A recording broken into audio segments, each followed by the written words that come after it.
तुम्हारी बीवी तो किसी की सुनती ही नहीं। घर की इज्जत मिट्टी में मिल रही है। बहू, सुबह 5 बजे उठकर नहाना धोना करना चाहिए। माँ जी, मैं रात को देर से ऑफिस से आती हूँ, थोड़ा आराम जरूरी है। कहानी का नाम रिश्तों की दीवार। स्थान आगरा। मुख्य पात्र सविता देवी, सास, पारंपरिक सोच वाली, घर की मुखिया अनामिका। बहू, पढ़ी लिखी, आधुनिक सोच वाली राहुल। सविता का बेटा, अनामिका का पति मीनू। सविता की छोटी बेटी, नए रिश्ते की शुरुआत।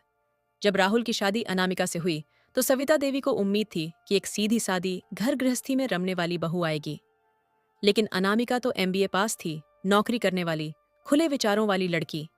शादी के कुछ दिन बाद ही सविता देवी और अनामिका के बीच टकराव शुरू हो गया। बहू, सुबह 5 बजे उठकर नहाना धोना करना चाहिए। माँ जी, मैं रात को देर से ऑफिस से आती हूँ, थोड़ा आराम जरूरी है। छोटी छोटी बातों पर बहस होने लगी। सविता को लगता कि अनामिका घर को अनदेखा कर रही है। अनामिका को लगता कि उसकी आजादी छीनने की कोशिश हो रही है। घर का माहौल बिगड़ता है। सविता बेटे राहुल से कहती। राहुल दोनों के बीच फंसा रहता। वह मां की इज्जत भी करना चाहता और पत्नी की भावनाओं को भी समझता था। धीरे धीरे सास बहू की लड़ाई खुलकर सबके सामने आने लगी।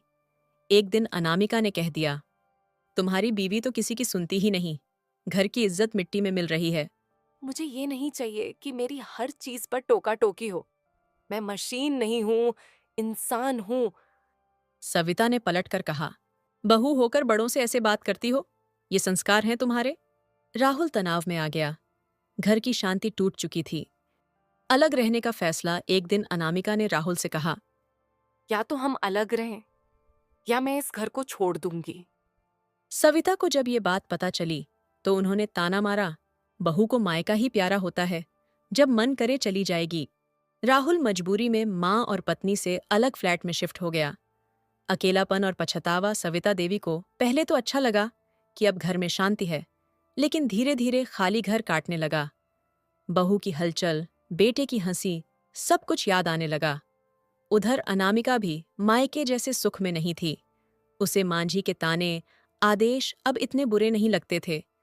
उसने पहली बार महसूस किया कि सविता देवी की नजरों से हालात देखे बिना वह केवल अपने अधिकार की लड़ाई लड़ रही थी। सुलह और नई शुरुआत। रक्षाबंधन के दिन राहुल अनामिका के साथ मां के घर आया। मीनू ने राखी बांधी और माहौल हल्का हुआ। तभी अनामिका सविता देवी के पास जाकर बोली, माँ जी, आपने जो कुछ भी किया उसमें आपकी ममता थी। मुझसे भी गलतियां हुई हैं। सविता की आंखों में आंसू थे। बहू, मैंने भी तुझे समझने में देर कर दी। तू मेरी बेटी जैसी है।